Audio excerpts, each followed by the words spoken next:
नमस्कार। मैं डॉक्टर शशांक कृष्णन। मैं एक ऑर्थोपेडिक स्पाइन सर्जन हूँ और आज हम लोग डिस्कस करेंगे L5S1 डिस्क हर्निएशन के बारे में। L5S1 डिस्क हर्निएशन ये हमारा L5 और S1 वर्टिब्रा के बीच की जो डिस्क है वो हर्निएट करेगी और ये हमारे पीछे जो रूट्स हैं उनको कंप्रेस कर सकती है और जिससे हमें सिम्टम्स आ सकते हैं। अगर हम एज्यूम करें कि ये L5 वर्टिब्रा है और ये S1 वर्टिब्रा है, ये जो बीच की डिस्क होगी ये L5S1 डिस्क होगी। और अगर यहाँ पर सेंट्रल यानी कि बीच में या पैरा सेंट्रल, सेंटर से थोड़ा साइड में डिस्क हर्निएट करती है तो हमें S1 रूट के सिम्टम्स देखने को मिलेंगे। और अगर यह डिस्क हर्निएट करके ऊपर की तरफ माइग्रेट करती है तो L5 रूट के सिम्टम्स देखने को मिल सकते हैं। और अगर फोरामिनल या एक्स्ट्रा फोरामिनल डिस्क है तो हमें L5 रूट के सिम्टम्स देखने को मिल सकते हैं या मिलेंगे। जैसा कि हम यहाँ देख सकते हैं, ये right sided L5S1 paracentral disc herniation है, तो इसमें हमें S1 रूट के सिम्टम्स देखने को मिलेंगे। और यहाँ पर हमें एक फोरामिनल डिस्क दिख रही है L5S1 एरिया में, तो यहाँ पर हमें L5 रूट के सिम्टम्स देखने को मिलेंगे। और जब हम पैरासेजाइटल सेक्शन देखते हैं, यानी कि अगर इसको यहाँ से कट करें और साइड से हम इस सेक्शन में देखें तो यहाँ पे हमें ये जो फोरामेन है ये पूरी तरीके से ब्लैक दिख रहा है, यानी कि डिस्क हर्निएट करके नर्व को कंप्रेस कर रही है, दबा रही है उसे। और यहाँ पर बिल्कुल भी ज़रा भी जगह नहीं है। हर्निएशन यूजुअली स्मोकर्स में, जो लोग ओबीज होते हैं या सेडेंट्री यानी कि ज़्यादा चलते फिरते नहीं हैं, या फिर जो लोग लंबे समय तक बैठते हैं, या रिपीटेटिव स्ट्रेस पड़ रहा हो डिस्क पर जैसे कि वेट लिफ्टर्स में, इन लोगों में ज़्यादा कॉमन होता है।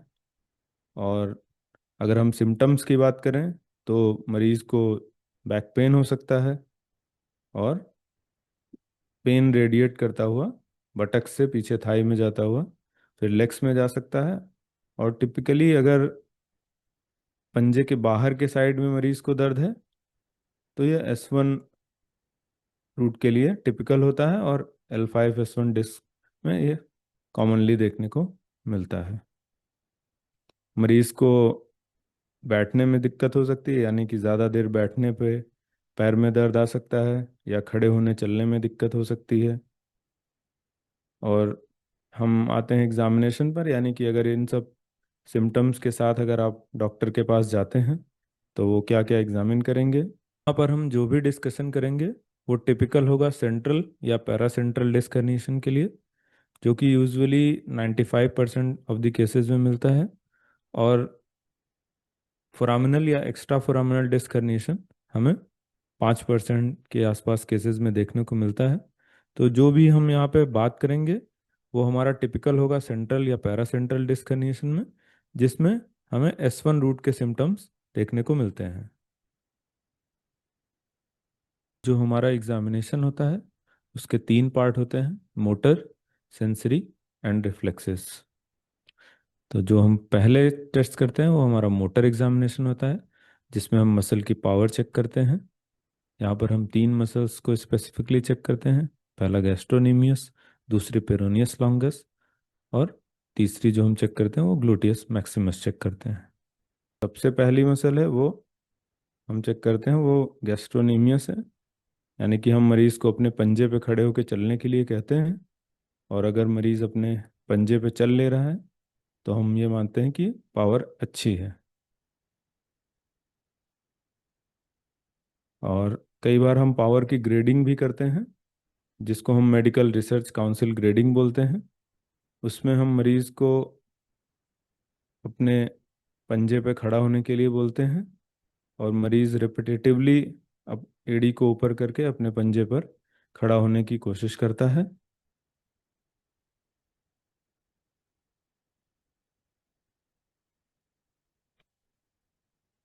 अगर मरीज 4 से 5 बार अपने पंजे पर खड़ा हो पा रहा है तो हम इसे पावर को ग्रेड 5 पावर बोलते हैं। अगर मरीज 2 या 3 बार ही रिपीटेटिवली अपने एड़ियों को ऊपर कर पा रहा है तो हम उसे ग्रेड 4 की पावर बोलते हैं। और अगर सिर्फ मरीज एक बार ही कर पा रहा है तो हम उसे ग्रेड 3 की पावर बोलते हैं। और अगर मरीज को हम करवट लिटा करके पंजे को ऊपर नीचे करने के लिए कहते हैं, अगर मरीज ऐसा कर पा रहा है तो हम बोलते हैं कि पावर ग्रेड 2 की है। और अगर मरीज हल्का फुल्का पंजा हिला रहा है तो हम बोलते हैं ग्रेड 1 की पावर है। और अगर बिल्कुल कोई मूवमेंट नहीं है तो पावर ग्रेड 0 है। दूसरा जो मसल हम चेक करते हैं वो हमारी पेरोनियस लॉन्गस और ब्रेविस है। इसमें हम मरीज को अपने पंजे को नीचे की तरफ धक्का देने के और अंदर की तरफ मोड़ने के लिए बोलते हैं। तीसरी जो हम मसल चेक करते हैं वो हमारी ग्लूटियस मैक्सिमस होती है।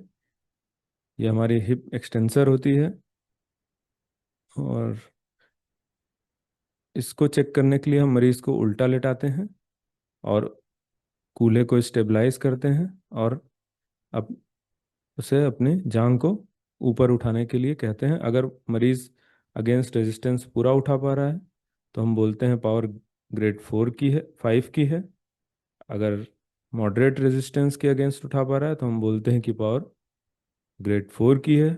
अगर अगेंस्ट ग्रेविटी यानी कि हम हाथ से कोई ताकत नहीं लगाते हैं लेकिन मरीज को सिर्फ अपने जांग को ऊपर उठाने के लिए कहते हैं, अगर मरीज ऐसा कर पा रहा है तो हम बोलते हैं पावर ग्रेड 3 की है।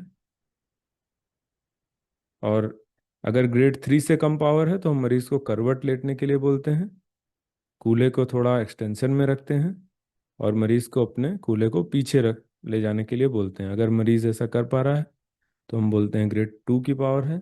अगर हल्का फुल्का मरीज कुछ मूवमेंट कर ले रहा है तो पावर ग्रेड 1 की है। अगर कोई मूवमेंट नहीं है तो पावर ग्रेड 0 की है। दूसरा जो हम चेक करते हैं उसे हम सेंसरी टेस्टिंग बोलते हैं। इसमें हम S1 रूट के द्वारा जो भी स्किन का एरिया स्पेसिफिकली सप्लाई होता है उसे चेक करते हैं। और इसमें हम फाइन टच जो कि एक रुई के विस्प से हम उसको चेक करते हैं। और हम पिन प्रिक यानी पेन का सेंसेशन भी चेक कर सकते हैं इसी स्पेसिफिक डर्माटोम में। और मरीज को कभी सुनपन मिल सकता है, कभी हो सकता है हाइपर एस्थीसिया यानी कि एबनॉर्मल हाइटेंड सेंसेशन मिल सकते हैं। और तीसरा जो डॉक्टर चेक करेंगे वो उसको हम टेंडो एक्लिस रिफ्लेक्स बोलते हैं।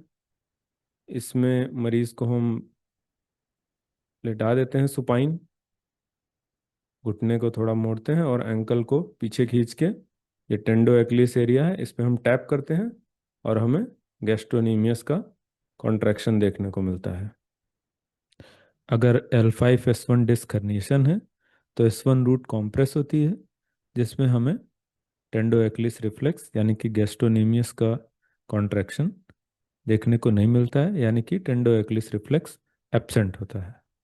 एग्जामिनेशन इसलिए इम्पोर्टेंट होता है क्योंकि मरीज़ कई बार हमारे पास कमजोरी की शिकायत लेकर के आता है और ऐसे केस में हम कमजोरी को डॉक्यूमेंट करते हैं।